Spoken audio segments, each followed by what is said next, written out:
नमस्ते सभी स्टूडेंट्स को। हम पिछली क्लास में पढ़ चुके थे छंद का परिचय और उसका स्वरूप। अब हम देखेंगे कि छंद आपके जो पाठ्यक्रम में लगे हुए हैं वो कौन कौन से हैं और उनकी परिभाषा सहित उसका उदाहरण देखेंगे। अब देखेंगे छंद। पहले मैं आपको बता दूं कि हमने अंत कहाँ से किया था उस क्लास का, कि छंद जो है वो काव्य शास्त्र में दो प्रकार के होते हैं। एक होता है मात्रिक छंद और एक होता है वर्णिक छंद। ठीक है। मात्रिक छंद के बारे में मैंने आपको बताया था, जिसके अंदर जिस पद के अंदर हम मात्राओं की गणना करते हैं वह तो होता है मात्रिक छंद, और जिसके अंदर हम वर्ण को गिनते हैं और फिर अनुमान लगाते हैं कि इसके अंदर कौन सा छंद है, वो कौन सा होता है, वर्णिक छंद। उम्मीद करती हूँ आपको यह समझ में आया होगा। अब इसके बाद में एक और विशेषता है इसकी, क्या कि ये जो मात्रिक छंद है, ये मात्रिक छंद भी कितने प्रकार के होते हैं, 3 प्रकार के होते हैं। ऐसे वर्णिक छंद जो है वो भी कितने प्रकार के होते हैं, 3 प्रकार के होते हैं। कौन कौन से, सममात्रिक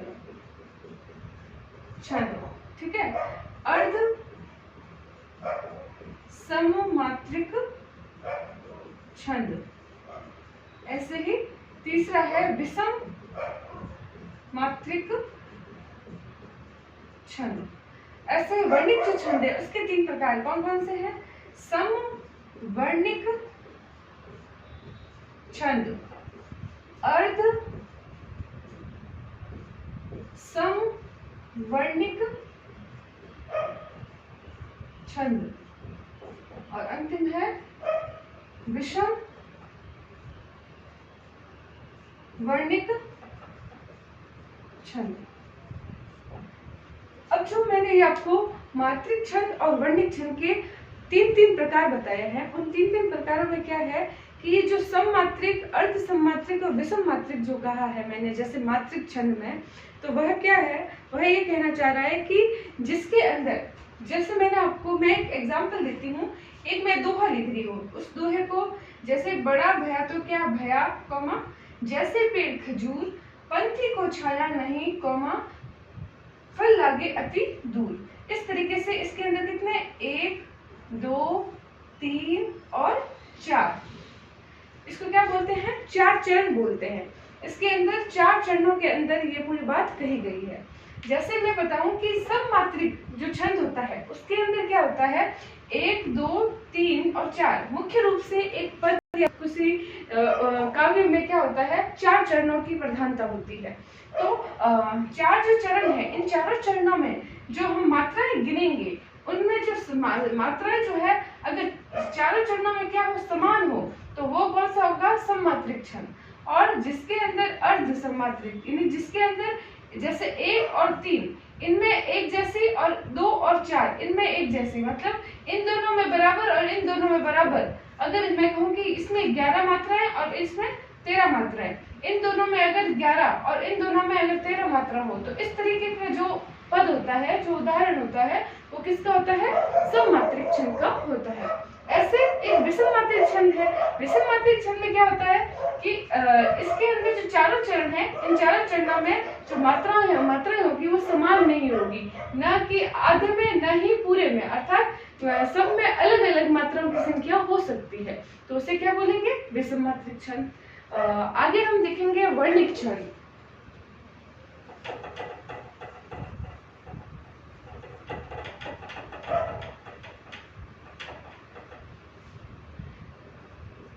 समवर्णिक छंद, जैसे मैंने आपको अभी बताया कि 4 चरण जो है, एक कोई उदाहरण है इसके अंदर है, तो समवर्णिक में क्या होता है, जैसे वर्णिक मतलब मैं वर्णों की जो है गणना या गिनती करूंगी, इसमें तो क्या करूंगी, मात्रिक छंद में मात्राओं की गिनती करूंगी, और वर्णिक छंद में किसकी करूंगी, वर्णों की करूंगी। अगर किसी में प्रत्येक चरण में वर्णों की संख्या अगर बराबर होती है तो वो कौन सा छंद होता है, समवर्णिक छंद। और अगर दो चरणों में बराबर होती है तो कौन सा होता है, अर्ध समवर्णिक छंद।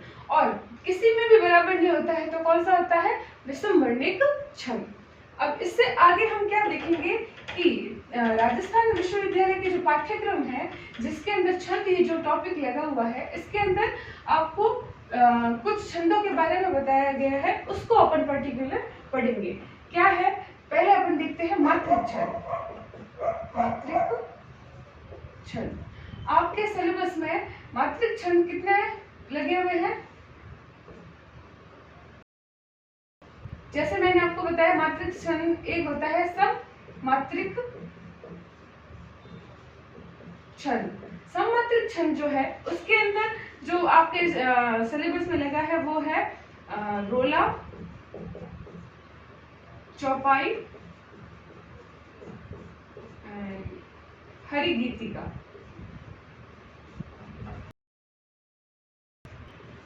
ये 3 सममात्रिक छंद है, वह मात्रिक छंद के अंदर आपके पाठ्यक्रम में है। एक आपके लगा हुआ है अर्ध सममात्रिक छंद। अर्ध सममात्रिक छंद जो है वो कौन सा है? दोहा। और एक आपके लगा हुआ है विषम मात्रिक छंद।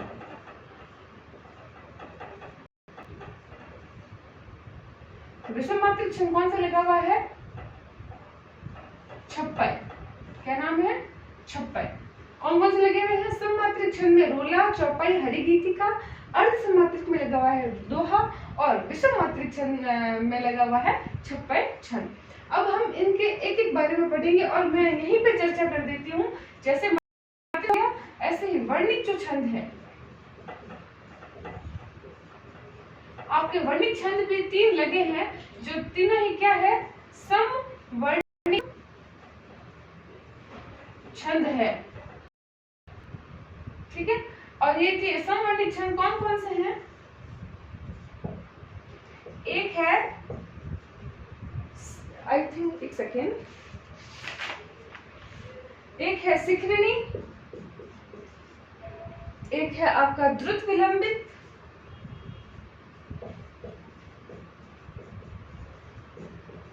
और एक है मालिनी। ये 3 जो छंद है वर्णिक, ये 3 छंद आपके वर्णिक छंद में लगे हुए हैं और मात्रिक छंद के ये 3, 2, 1, 2, 6, 5 और ये 3 इतने आपके सिलेबस में लगे हुए हैं। अब हम एक एक की विस्तृत चर्चा करेंगे और वो है मात्रिक छंद। मात्रिक छंद में जैसे मैंने आपको बताया कि सम जो मात्रिक छंद है उसके अंदर आपके 3 छंद लगे हुए हैं, जिसके अंदर पहले सम मात्रिक छंद के बारे में मैंने बताया, उसका नाम है रोला छंद। अब रोला छंद कौन सा होता है इसके बारे में हम देखेंगे। पहला रोले की विशेषता है कि इसको हिंदी साहित्य में क्या कहा जाता है? इसे काव्य छंद भी कहा जाता है। एक बात। दूसरी बात क्या है इसकी कि इसके प्रत्येक चरण में कितनी मात्राएं होती है? 24 मात्राएं होती है।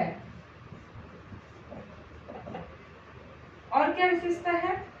ये जो 24 मात्राएं हैं, 11 और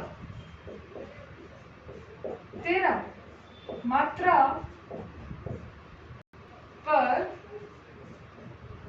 यति का अर्थ मैंने आपको बताया था विराम, यानी कि इसके अंदर जो एक चरण में 24 मात्राएं जो है, उस 24 मात्राओं में 11 और 13 मात्रा पर क्या आता है? थोड़ा विराम या ठहराव आता है, उसे क्या बोलते हैं? यति।